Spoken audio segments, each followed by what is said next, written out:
My dear young friends, students, dreamers, future leaders, and awakened souls in the making. Namaste. Before we begin, I invite you all to sit up straight for a moment. Feel your feet grounded on the floor. Place one hand gently on your heart if you wish. Now take a deep breath in, hold it for a second, and slowly let it go. Feel that? That single conscious breath is powerful. It anchors you in the present moment. This is exactly where the Buddha would want you to begin, right here, right now, fully alive and aware. Imagine approximately 2,600 years ago, a young prince named Siddhartha Gautama lived in a grand palace surrounded by every luxury the world could offer. Beautiful gardens, music, wealth, servants, and a loving family. By all external measures, he had everything a person could desire for happiness. Yet one day, as he ventured beyond the palace walls, he encountered the realities of human existence: old age, sickness, death, and the sight of a wandering ascetic. A deep restlessness stirred within him. Something whispered, there must be more to life than this cycle of fleeting pleasures and inevitable pain. So he made a radical choice. He left behind his royal life, his wife, his newborn son, and all comforts. He wandered, studied under great teachers, practiced extreme austerities, starved himself, and pushed his body to the limits. He failed many times. He felt lost, confused, and exhausted. Finally, he sat under a Bodhi tree in Bodh Gaya with unshakable resolve. He vowed not to rise until he understood the truth of life. In that profound stillness and meditation, he awakened. He became the Buddha, the enlightened one, the awakened one. Today, I am not here to deliver just another ordinary motivational speech filled with temporary hype. I am here to share the timeless, practical wisdom of the Buddha, carefully adapted for your lives as students and young minds navigating a noisy, fast-paced, competitive, and often overwhelming modern world. This wisdom is not ancient history. It is a living guide that can transform how you study, how you handle pressure, how you relate to others, and how you build your future. The first noble truth: life contains dukkha. And that's okay. The Buddha's very first teaching after his enlightenment was the Four Noble Truths. The first is profound in its simplicity. Life contains dukkha: suffering, dissatisfaction, stress, unease. Young friends, raise your hand if you have ever felt the weight of upcoming examinations keeping you awake at night. Raise your hand if the pressure of expectations from parents, teachers, society, or even yourself sometimes feels crushing. Raise your hand if you have compared yourself to others on social media and felt inadequate. If you have faced rejection from a college, a competition, or a friendship. If you have failed a test, lost motivation, or felt lost about your future. See, you are not broken, you are not alone. Every single person in this room and billions across the world experience this. The Buddha did not say life is only suffering or that joy doesn't exist. He said dukkha exists, and it has causes. The primary cause is often our attachments and cravings, attachment to perfect grades, attachment to being liked by everyone, attachment to a certain body image, social status, or future outcome. Attachment to the idea that happiness comes only when everything goes exactly as planned. Here is your first powerful lesson today. Stop fighting the discomfort. Learn to sit with it mindfully. When you receive a lower mark than expected, when your friends seem to be progressing faster, when anxiety rises in your chest, pause, breathe. Observe the feeling without judgment. Say to yourself, "This is dukkha. It is here, but it is not me. It will pass." This simple act of observation creates space. It prevents the suffering from multiplying into secondary layers of self-criticism and despair. This is the beginning of freedom. The Buddha compared the human condition to a man shot with a poisoned arrow. Instead of immediately pulling out the arrow, the man asks who shot it, what the bow was made of, and countless irrelevant questions. He dies while inquiring. Many of us do the same. We overthink, blame others, or spiral into "why me?" Instead, the wise student removes the arrow first, acknowledge the pain, understand its cause, often attachment or unhelpful thinking, and take steps toward healing. The second noble truth and the power of the mind. The Buddha taught, "We are what we think. All that we are arises with our thoughts. With our thoughts, we make the world." Your mind is the most powerful tool you possess, more powerful than any gadget, any textbook, or any external opportunity. Look at your daily life. How many hours do you spend scrolling through feeds, comparing your Chapter 5 progress to someone else's highlight reel, worrying about future careers, or regretting yesterday's wasted time? Your mind is like a garden. If you plant seeds of fear, doubt, jealousy, procrastination, or self-pity, those will grow and crowd out everything else. But if you plant seeds of curiosity, discipline, gratitude, resilience, and kindness, a beautiful, fruitful garden will flourish. Ask yourself honestly right now, what seeds am I planting every single day? You dream of becoming a doctor who heals communities, an engineer who builds sustainable solutions, an artist who inspires millions, a scientist who discovers breakthroughs, or an entrepreneur who creates jobs. That future is not built by chance. It is built by training your mind like an athlete trains the body, with consistency, patience, and intelligent effort. Start small. Every morning before you touch your phone, sit quietly for 5 to 10 minutes. Breathe deeply. Set a clear intention.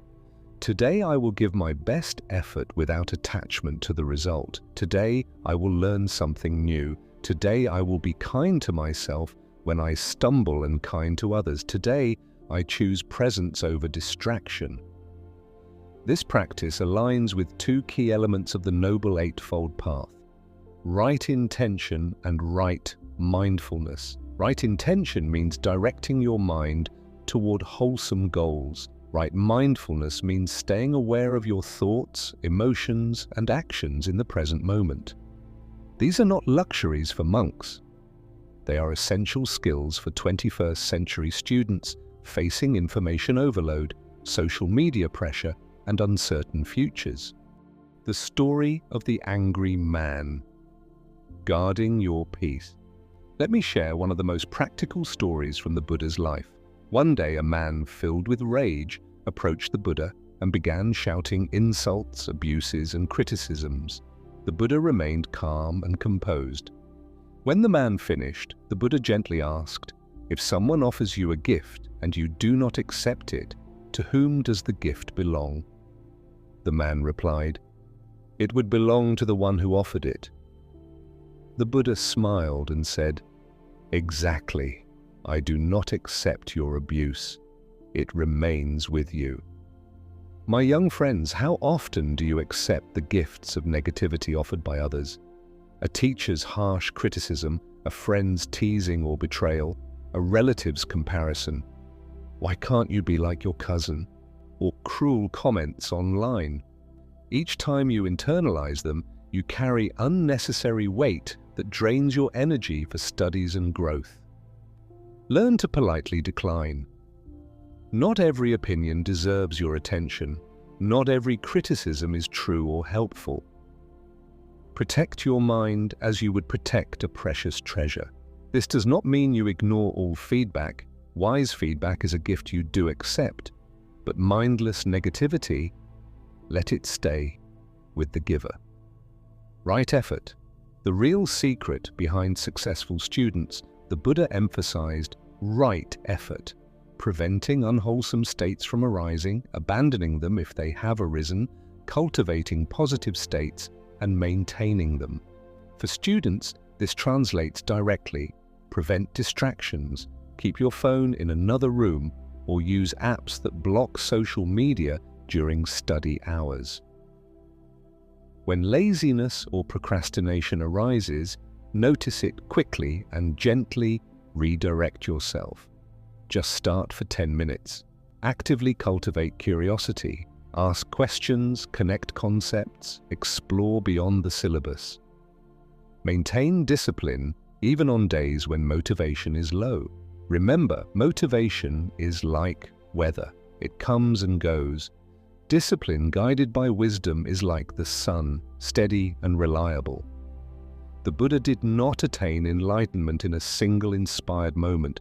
He sat under the Bodhi tree with fierce determination through discomfort, doubt, and temptation. You too can sit with your books, notes, projects, and dreams with that same resolve. One practical technique: use the Pomodoro method with mindfulness. Study for 25 minutes with full presence, then take a short break to stretch and breathe. Treat each session as a mini meditation on learning, right speech, right action, and building character. The Eightfold Path also includes right speech and right action. As students, your words matter. Speak truthfully, kindly and helpfully. Avoid gossip that harms reputations or spreads negativity in your classroom. Right action means living ethically, being honest in exams, respecting others' efforts, and avoiding shortcuts that compromise your integrity. True success built on dishonesty is hollow and unstable. The Buddha taught that ethical conduct brings inner peace and clearer focus for learning. Compassion and wisdom, your greatest superpowers. The modern world often glorifies ruthlessness, cutthroat competition, and hustle at all costs. The Buddha offers a different path. Balance wisdom with compassion. Have compassion for yourself when you fail or fall short. Self-criticism paralyzes. Self-compassion empowers you to learn and try again. Have compassion for your classmates who are also struggling under pressure. Support each other. Form study groups where you teach what you understand. A compassionate mind actually learns better because it reduces stress and opens cognitive resources. Have compassion for your parents and teachers when they push you hard. Their pressure often stems from deep love mixed with their own worries and fears. Practice loving kindness, metta, meditation. Silently repeat, may I be happy, may I be healthy, may I be safe, may I live with ease. Then gradually extend these wishes to your loved ones, neutral people, difficult people, and finally to all living beings. This practice strengthens emotional resilience. The teaching of impermanence, Anicca. Your greatest motivator. Everything is constantly changing. This is Anicca. Your present struggles, difficulties, and confusions will not last forever. This challenging academic year, the setbacks and career uncertainty, all of these are temporary. Understanding this brings renewed hope. Yet impermanence works both ways. Your achievements and opportunities can also disappear if you grow complacent. Good health, sharp memory, strong relationships, and time itself are not guaranteed. So act today. Don't wait for perfect conditions or ideal motivation. The moments you lose now can never be regained. You are currently in your golden years, young, energetic, with a sharp mind and immense potential. Don't spend this precious time only chasing marks and ranks. Instead, pursue deep understanding, build genuinely useful skills, seek experiences that broaden your horizons, volunteering, reading widely, learning a new language, exploring hobbies, traveling when possible, or starting small personal projects. Strive to become the person your future self will be grateful for. Mindfulness in daily student life. Mindfulness is not limited to sitting in silence. It means bringing complete awareness to whatever you are doing. Eat with full attention. Savor every bite. Walk mindfully. Feel each step. Study with presence. Focus on real comprehension instead of mechanical memorization. Modern science confirms what the Buddha taught long ago. Mindfulness sharpens concentration, lowers anxiety, improves memory, and enhances emotional balance. Just 10-15 minutes a day can bring noticeable improvements in both your studies and overall well-being. Additional stories and parables for inspiration. The Buddha shared the tale of a king who gave his ministers a difficult task with a tight deadline. The wise minister stayed calm and focused only on what he could control. In the same way, when facing strict deadlines for exams or assignments, remain composed and simply take the next right step. Another teaching. The Buddha likened the untrained mind to a monkey jumping from branch to branch. Taming it needs patience. When your attention drifts during study, gently guide it back without criticizing yourself. This repeated gentle effort is how the mind is trained. Expanded 30-day challenge for transformation. I invite you to take on this deeper challenge. For the next 30 days, commit to these practices. Wake up 20 to 30 minutes earlier than usual. Begin your day with 5 to 10 minutes of mindful breathing or a short metta practice. During study time, practice single tasking with full focus. Keep your phone away and avoid multitasking. End each day with journaling. Write one academic insight you gained, one act of kindness given or received, and 3 things you feel grateful for. Once a week, review your progress gently without self-judgment. If you miss a day, simply start again the next day. This is not about being perfect, it's about steady progress and creating lifelong habits that support your growth, peace, and success. The world needs awakened young minds. The Buddha's last words to his disciples were, "Behold now, bhikkhus, I exhort you, all compounded things are subject to vanish. Strive on with diligence. Everything changes. Therefore strive on with diligence. You are not on this earth merely to pass exams, secure jobs, and accumulate wealth. You are here to awaken your highest potential, to bring wisdom, compassion, and innovative solutions to the great challenges of your generation. Climate change, social inequality, mental health crises, ethical use of artificial intelligence, global peace, and sustainable development. The world does not need more stressed, burnt out, reactive individuals. It needs awakened young minds, wise, focused, resilient, compassionate, and creative. Minds that can think clearly amid chaos, lead with empathy, and act ethically. Closing. So today I invite you to stand up, not just physically, but in your spirit and resolve. Decide that distractions will no longer steal your future. Decide that failure will be a teacher, not a stopper. Decide to bring mindfulness into your daily chaos. Decide to be the change this world needs. You already have the light of the Buddha within you, the capacity to awaken, to see clearly, and to live meaningfully. Go forth, young friends, study with dedication, love deeply, think clearly and independently, live mindfully, serve others generously, and always remember, true peace comes from within. Do not seek it outside in achievements, validation, or possessions. It arises when the mind is trained, the heart is open, and you live in alignment with wisdom. May you all be happy. May you all be healthy. May you all be safe. May you all find deep purpose, inner peace, and boundless success that benefits both you and the world.